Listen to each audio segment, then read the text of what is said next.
মালদার পরে এবার মুর্শিদাবাদ ফেরিটাও কর্মসূচিতে যাওয়ার সময় যানজটে তৃণমূলের বাস পথের সময় হঠাৎ করে। আমি আজকে গেছিলাম সেই ছেলেটাকে দেখতে হাসপাতালে। তো ওখানকার মানুষের বক্তব্য অনুযায়ী ওখানে একটা কোনো মন্দির টন্দির আছে আর কি, পুজো পাঠ হওয়ার পর ছোট্ট একটা ধর্মীয় মিছিল হয়তো সেখানটায় যাচ্ছিল। ছোট রাস্তা, সব মিছিলই যায় সেখানটায়। গ্রামের নাম সর্বাঙ্গপুর, আমারই লোকসভা এলাকার মধ্যে সেই গ্রাম ছিল। এমনি গ্রামটা শান্তশিষ্ট গ্রাম, পাশে শ্যামনগর, সর্বাঙ্গপুর, এই গোটা বেলটাতে আমার খুবই পরিচিতি। সেখানটায় প্রচুর পরিমাণ পাট হয়, পেঁয়াজ হয়, সব মানুষের মধ্যে দারুণ সম্পর্ক। ধরুন রাস্তা দিয়ে যে কোনো মিছিল যেতে পারে, যে কোনো শোভাযাত্রা যেতে পারে, সে পার্টির হতে পারে, ধর্মীয় হতে পারে, ব্যবসাদারের হতে পারে, যে কারোই হতে পারে। জাসাদি যাওয়ার অধিকার সকলের আছে।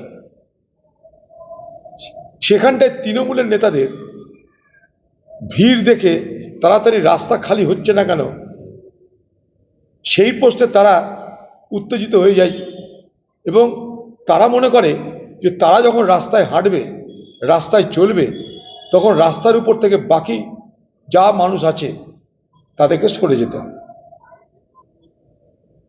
অর্থাৎ রাস্তা ফাঁকা করে দিতে হবে। কারণ তারা বাংলার শাসক, তারা বাংলার শাসক বলে রাস্তা ফাঁকা থাকবে, সে রাস্তা যাতায়াতে কোনো অসুবিধা যাতে না হয়। আর অসুবিধা হলে কি হবে? গুলি চলবে। তৃণমূলের নেতাদের ছোট বড় মাঝারি সকলের কাছে এত সহজলভ্য আধুনিক অস্ত্র কিভাবে তারা ধারণ করে নিয়ে চলেছে, এটা তার জলজন্ত উদাহরণ। মানে গাড়িতে চলছে কিন্তু তাদের সকলের কাছে আর্মস। একটু রাস্তা সরতে দেরি হয়েছে, ভিড় সরতে দেরি হয়েছে, তাই তাদের মনে হয়েছে তাদেরকে অপমান করা হয়েছে। অপমানের জবাব কি? গুলি। ভাগ্য ভালো ছেলেটা এখনো বেঁচে আছে। আমি কালকেও বলেছি, আজও বলছি, এই ঘটনার পূর্ণাঙ্গ তদন্ত করে অপরাধীকে চিহ্নিত করে শাস্তি দেওয়ার ব্যবস্থা করা হোক। পাশাপাশি এটাও বলতে চাই নওদার মানুষকে, যে কোনো ঘটনাকে সাম্প্রদায়িক রং লাগিয়ে সাম্প্রদায়িক বিভাজন বা উত্তেজনা তৈরির চেষ্টা যদি কেউ করে, সেই প্রচেষ্টায় আপনাকেও পা দেবেন না, সেই ফাঁদে আপনাকেও পা দেবেন না। এটা একটা অপরাধ, গুলি চালানো অপরাধ। সাধারণ মানুষের উপরে গুলি চালিয়ে যে অন্যায়টা করেছে সেটা